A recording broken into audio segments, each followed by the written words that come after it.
Hello मेरी जान। अस्सलाम वालेकुम। वालेकुम अस्सलाम। कैसी है बेटा? ठीक हूँ खैरियत है ना आयशा बेटा? जी।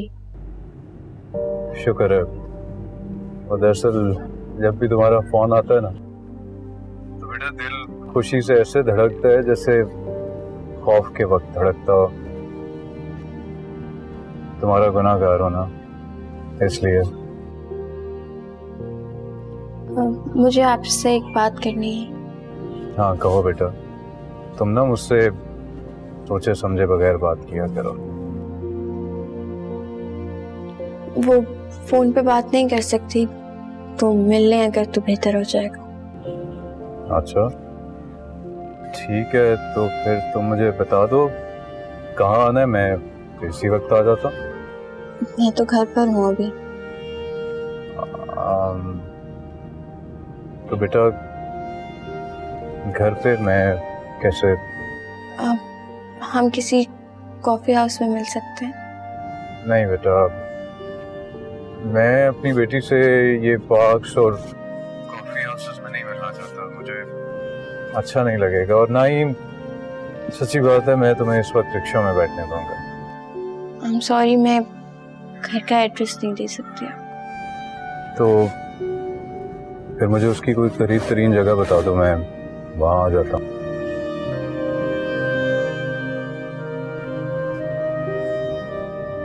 हेलो। हेलो।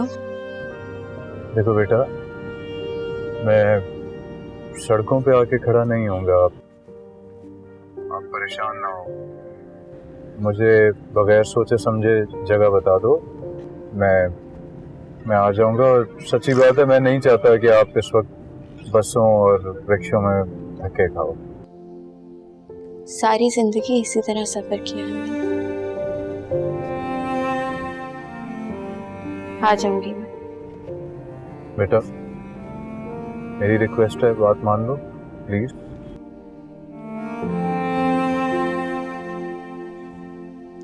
ठीक है, मैं घर की किसी करीब तरीन जगह का एड्रेस सेंड कर देती हूँ। थैंक यू बेटा, मैं इंतजार कर रहा हूँ। खुदा हाफिज़।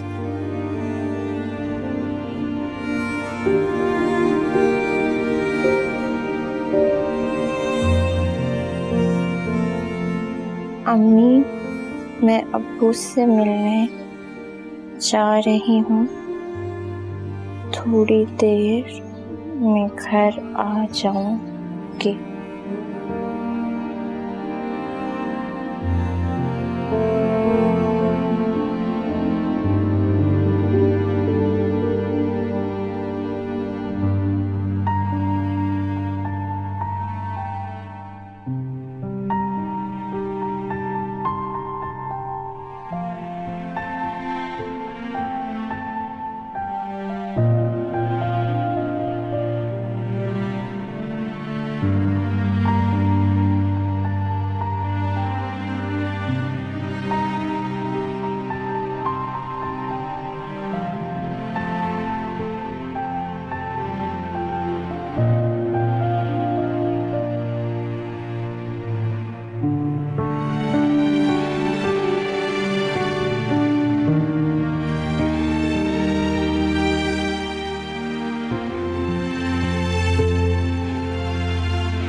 अस्सलाम वालेकुम।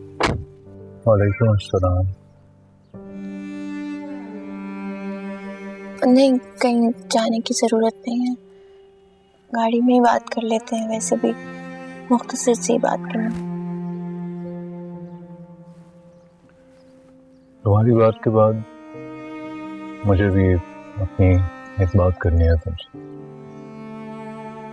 वैसे भी तुम थोड़ी थोड़ी देर को मिली हो मुझे। आपने तो उतना भी वक्त नहीं दिया मुझे।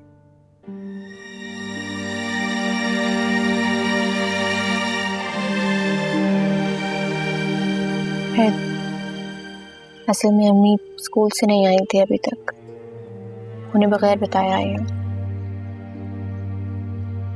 ठीक है बेटा, जैसा जैसा तुम चाहो।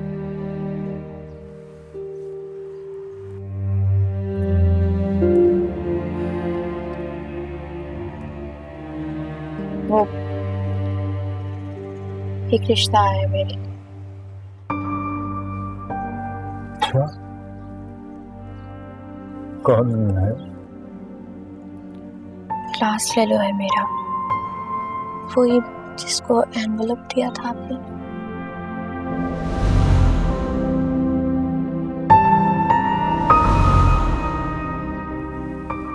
हाँ, याद आ रहा है मुझे। अच्छा बच्चा है। अम्मी हाँ करना चाहती हैं।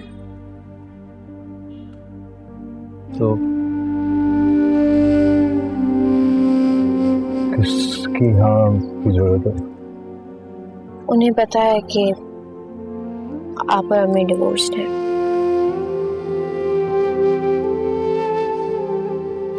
आप मिल लें उससे और उसकी अम्मी से। ठीक है बेटा, आप उसकी अम्मी को ना मेरे घर का, बल्कि अपने घर दावत पे बुला लो। अब तो मैं तुम्हारे घर में रह रहा हूँ ना। आप मिल लेंगे तो अम्मी हाँ कर देंगी।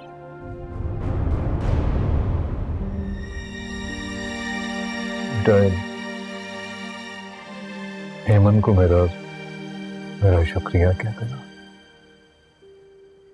वो जैसे गिरे हुए शख्स को इतना कुछ सहने के बाद भी मान दिया है उसने। कितना बदनसीब हूं ना मैं आयशा। किसी नेमत खो दी मैंने अपने हाथों से।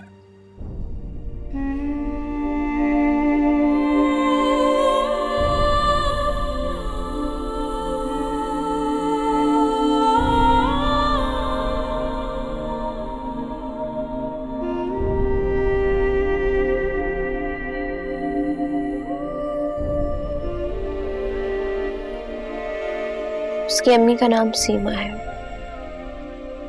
वो कनाडा में होते हैं और बस इतना ही पता है मुझे, और मम्मी को भी यही पता है। बाकी आप देख लीजिएगा। मैं सीमा आंटी का नंबर आपको मैसेज कर दूंगी। ठीक है बेटा।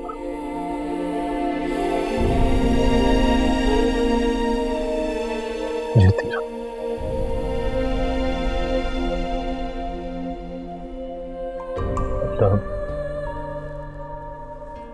अल्लाह तुम्हें मेरी उम्र भी देते बेटा। कुछ पास थे खड़े, कुछ दूर हो गए, बिखर गई है ज़ात यूं मेरी। जिस पर यकीन किया उसने दगा दिया, खामोश रह के दर्द सह रही।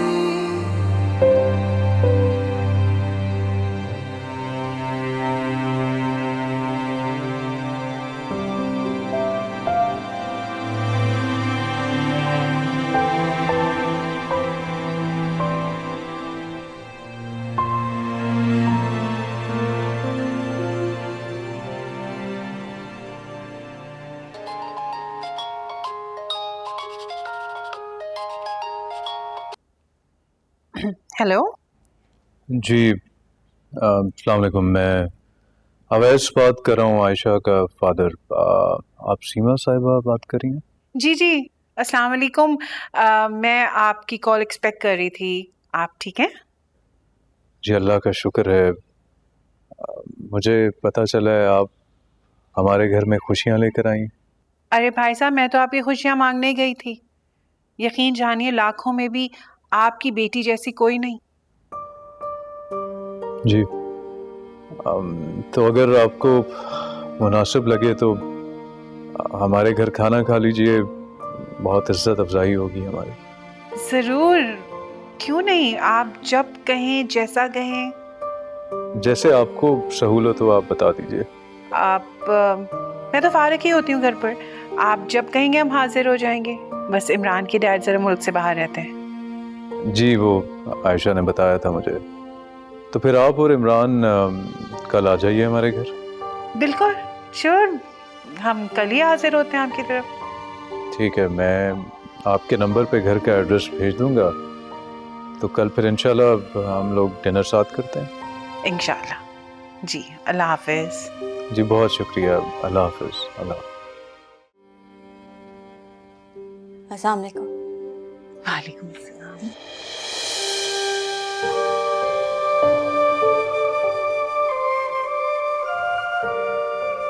आओ ना, बैठो तुम लोग। अच्छा बेटा। बैठो एमन। अभी हम इसलिए आए थे कि आपको दिखा सकें कि हमारी सच्चाई क्या है। क्यों शर्मिंदा कर रहे हैं? मैंने तो तुम्हें घर में भी कहा था कि अब बस हमें अपने बच्चों के कल की तरफ देखना है। आप ठीक कह रही हैं, लेकिन मैं नहीं चाहती थी कि कल को आपको ये सच्चाई कहीं और से पता चले और उस सब की वजह से मेरी बेटी को सफर करना।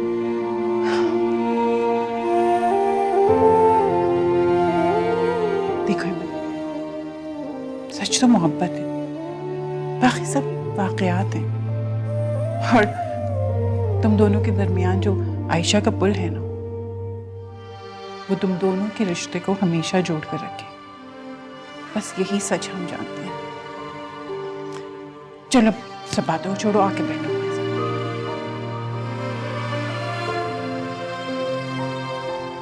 मम्मी बैठ जाए ना, बैठ के बात करें। अरे हेमंत, मैंने कहा था ना तुमसे, अपने आंसुओं को थाम कर रखो। हम दोनों मिलकर रोएंगे, अपने बच्चों को जोड़कर।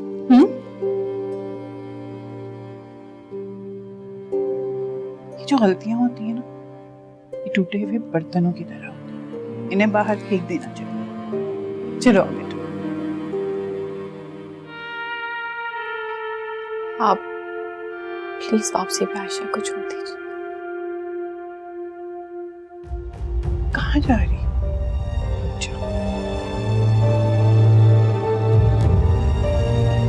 फिर मुलाकातों की बात।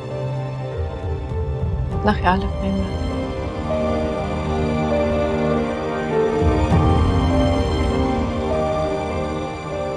एमन थोड़ी देर रुक जा। एमन, एमन तुम मेरे एमन, एमन, एमन, तुम 2 मिनट तो रुक सकते हो। भाई साहब, आप आयशा को बुला रहे हैं। चल।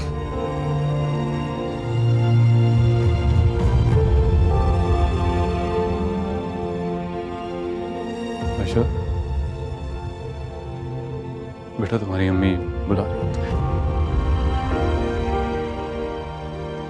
आयशा,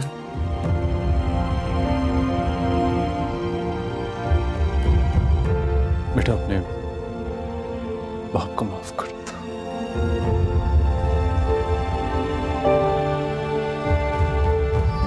माफ कर दो।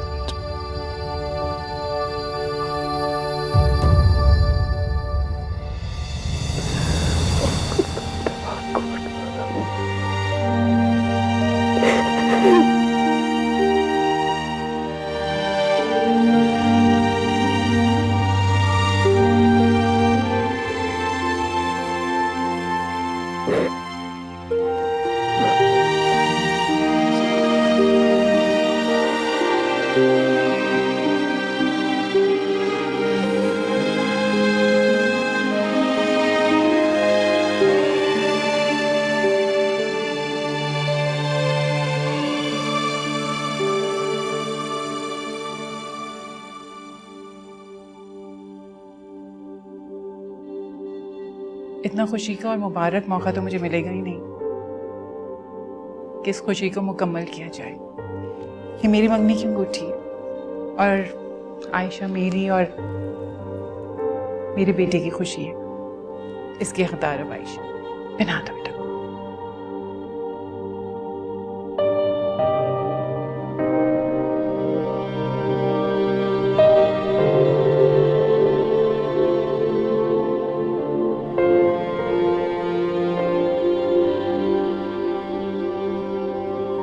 बहुत बहुत मुबारक। कभी मुबारक हो आपको। शुक्रिया।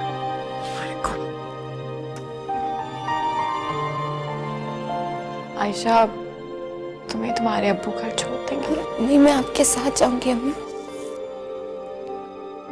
हम ऐसा करते हैं कि एमन और आयशा को छोड़ देंगे, आप बस अब हमें इजाजत दें। नहीं, ऐसे कैसे हो सकता है? आप लोग थोड़ी देर रुक जाएं, खाना तो खा के जाए ना। इतनी खुशियों के बाद अब किसको भूख और प्यास लगेगी? और यकीन जाने अगर इमरान के अब्बू होते ना तो अभी काजी को बुलाती, उनका निकाह पढ़ाती और बस फौरन इसे ले जाती। सॉरी अंकल, अम्मी थोड़ी सी ओवर एक्साइटेड हो जाती हैं। चलें फिर, एक फर्ज आप लोग मुझे भी पूरा करना दें। आता हूँ।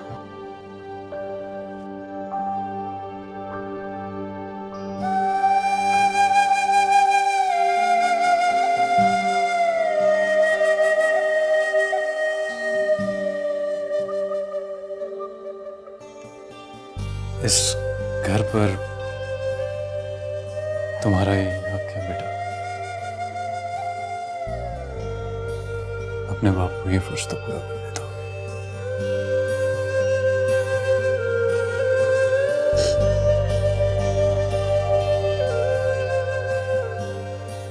ये आप दोनों को मैं एक बात बता दूं, ना हमें जहेज चाहिए, ना कोई कपड़ा, ना पैसा।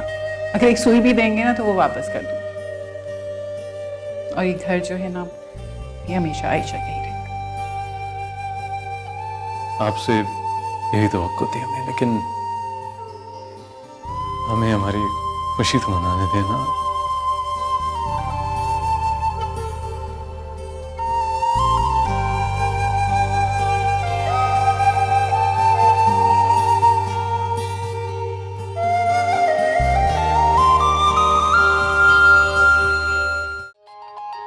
किसका फोन है ये? हेलो। हेलो, अस्सलाम वालेकुम। वालेकुम अस्सलाम जी, कौन? जी, मैं शबाना बात कर रही हूँ, सिद्रा की अम्मी। मैंने वो कहना था कि आप किसी दिन आए ना हमारे घर, खाना खाएं आके, इमरान को भी साथ में लेकर आए। हाँ जरूर, आप बुलाएंगे तो हम क्यों नहीं आएंगे, जरूर आएंगे हम। अरे तो फिर नेक काम में देर ही कैसी? आप ऐसे करें कि आप कल आ जाएं। हाय देखें, आपने बुलाया भी तो कल। मैं दरअसल अपने घरेलू काम में बहुत मसरूफ हूँ, कल नहीं आ पाऊंगी, फिर किसी दिन प्लान करते हैं। चले, अपना बहुत ख्याल रखिएगा। अच्छा, अल्लाह हाफिज।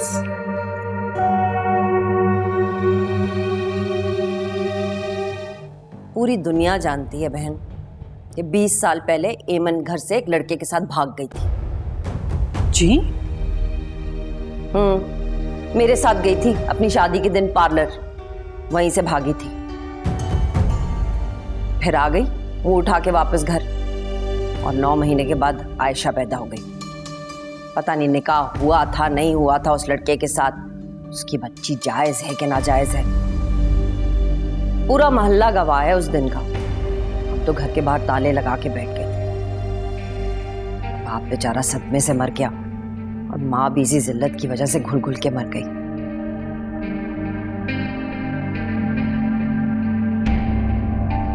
आपको इस बात का पहले मालूम नहीं था? हैरत है, सब लोगों को पता है। इसीलिए तो माँ बेटियां ये घर छोड़ के गई थी, ताकि किसी को उनकी असलियत का पता न चले। मैं और अवैस एक दूसरे से मोहब्बत करते थे। हम यूनिवर्सिटी में एक साथ पढ़ते थे, और अवैस 2 साल तक अपनी अम्मी से मेरी शादी की बात नहीं कर सकी। मैं कम उम्र थी, बेवकूफ़ थी, और शायद बहुत ज़्यादा मोहब्बत में भी थी। अपनी शादी के दिन मैं भाग गई थी, यही बताया होगा आपको भाभी ने, और ऐसा ही हुआ था। अवैस के साथ भागी थी, लेकिन खुदा की कसम अवैस ने उसी दिन मुझसे शादी भी कर ली। निकाह हुआ था, आयशा अवैस की ही बेटी। इस बात की सच्चाई आपको अवैस खुद भी बता दे।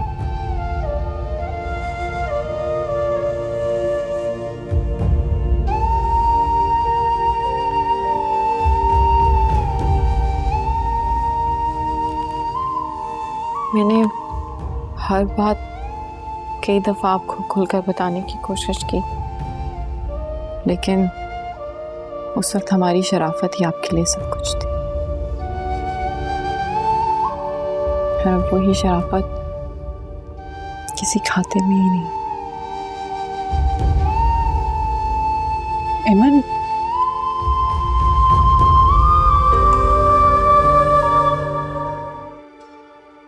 जो भी अम्मी ने किया वो गलत है, लेकिन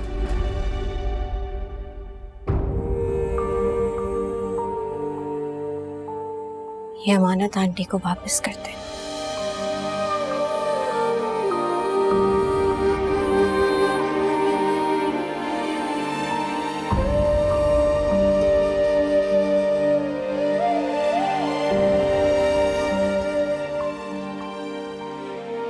मुझे खैरात के रिश्ते वेरीफाइड और अटेस्टेड मोहब्बत नहीं चाहिए।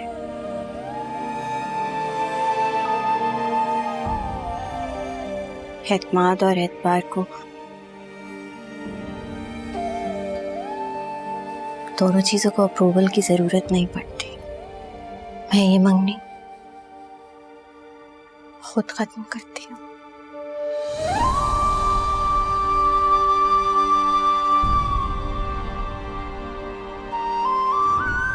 जब आपकी अम्मी को हमारे कैरेक्टर की क्लीन चिट मिल जाए ना,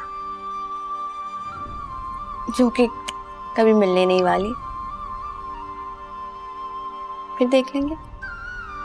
आंटी, आयशा मुझे किस बात की सजा दे रही है? ये किस?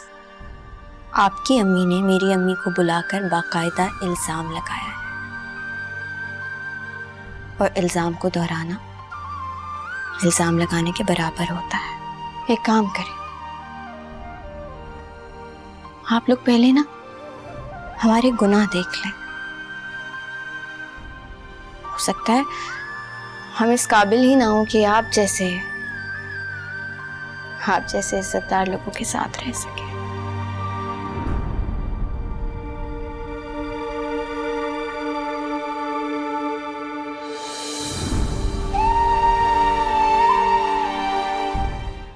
ये मेरे और रेमन के निकाह की अटेस्टेड कॉपी है, देख सकते हैं आप लोग।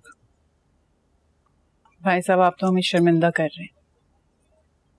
और ये मेरा ब्लड सैंपल है, अगर आप लोग डीएनए। भाई साहब, आप तो ये सब करके हमें और शर्मिंदा कर रहे हैं। आप लोगों के सवालों से मेरी बेटी को जो तकलीफ पहुंची है ना, आप दोनों मिलकर भी उसका अजाला नहीं कर सकते हैं। रिश्तों से भरोसा खत्म हो गया उसका, जिंदगी और खुशियों से एतबार उठ गया उसका। देखिए भाई साहब, मैंने पहुंची हुई बात ही एमन तक पहुंचाई थी, इसीलिए आपके लिए ये सबूत लेकर आया हूं मैं, देख लें आप। मैं बदनसीब था जो एमन की कदर ना कर सका। उसकी पाकीज़गी और उसकी शराफत की तो कसम खाई जा सकती है। और रही बात आयशा की, मेरी बेटी है, और उसके बारे में अगर किसी ने हल्की सी बात भी सोची ना, तो मुझसे बर्दाश्त नहीं होगा। जहां रिश्ते किए जाते हैं वहां सवाल जवाब तो होते हैं। मुझे नहीं लगता आपको इतना बुरा मानना चाहिए। अंकल, मुझे किसी सबूत की जरूरत नहीं है। आयशा मेरी इज्जत थी और हमेशा रहेगी। 8 दिन रही थी हमारी शादी, और कितने पर्दे उठा के बताऊं आप लोगों को? अंकल, हम शर्मिंदा हैं, और अगर नहीं है तो होना चाहिए। मैं आपसे वादा करता हूं, मैं इस गलती का अजाला जरूर करूंगा। ठीक उसी तरह जिस तरह इस तरह की गलती का ज़ाला होना चाहिए। देख लीजिएगा आप लोग ये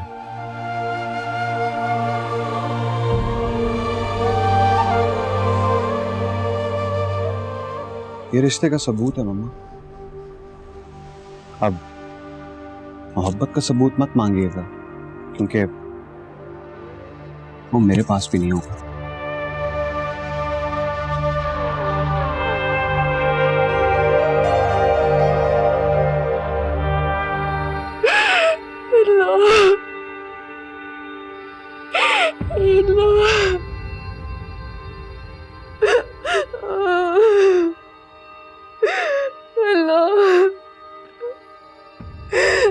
मुझे किस चीज की सजा, किस चीज की सजा?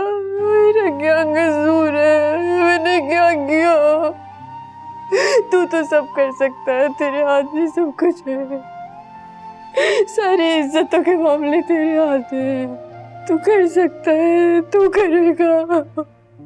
अल्लाह तू करेगा, तू कर, तेरे हाथ में।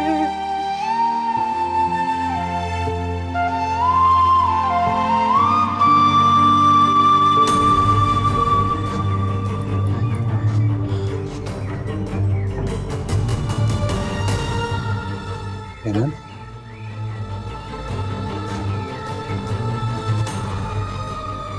तुम्हें पता है आयशा, आयशा, आयशा घर पे इतना रो रही थी, इतना रो रही थी कि शायद आज के बाद उसकी आंखों में आंसू ही ना रहे रोने की।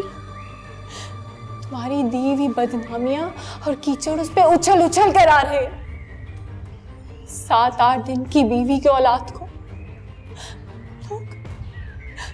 लोग नाजायज कह रहे। हेमन, हेमन खुदा के लिए ये बात दोहराना बंद कर दो प्लीज। क्या चाहते थे तुम? क्या चाहते हो हमसे? किस चीज का बदला ले रहे? मेरी बेटी, हमसे किस चीज का? हमने तुम्हारा क्या बिगाड़ा? हमने तो तुम्हें कुछ नहीं किया। मैं अपनी बेटी की वजह से ये बदनामी का दाग कैसे उतारूंगी? मुझे बताओ। मैं उसे वापस इन रिश्तों पे एतबार करना कैसे सिखाऊंगी? हेमन, हेमन, हेमन, हेमन, हेमन।